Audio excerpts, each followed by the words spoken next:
Մի րոպե։ Մի քանի օր առաջ մեր հրթիռը հարվածեց լուսնին ու տեղի ունեցավ անսպասելի։ 2026 թվականի օգոստոսի 5-ին SpaceX-ի Falcon 9 հրթիռի վերին աստիճանը մոտավորապես 8700 կմ/ժ արագությամբ հարվածեց լուսնին, ինչի արդյունքում տիեզերք բարձրացավ հսկայական ամպ, եւ հենց այդ փոշին էլ գիտնականների համար դարձավ բացահայտում։ Նրանք ուսումնասիրեցին փոշուց բարձրացած լույսը եւ հայտնաբերեցին այնտեղ բազմաթիվ հետաքրքիր նյութեր, այդ թվում լիթիում եւ նատրիում։ Օրինակ, նատրիումի առկայությունը հնարավորություն է տալիս գիտնականներին հասկանալ, թե ինչ նյութերից են կազմված լուսնի մակերևույթը եւ ինչ ձև է արձագանքում այն ուժեղ հարվածների։ Այնպես որ եթե մենք պլանավորում ենք տեղափոխվել լուսնի վրա, ապա մենք պետք է իմանանք, թե ինչ նյութեր կան այնտեղ, ինչ ռեակցիաներ են տեղի ունենում եւ ինչ ձև մենք պետք է գնանք հասնենք լուսին։ Այսինքն մեզնից ինչ անհրաժեշտ է այնտեղ գնալու համար։ Ինչ տանենք հետներս։ Հաց, պանիր, բաս։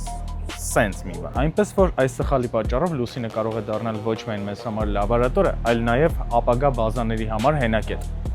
1 րոպեն ավարտվեց։ Կհանդիպենք։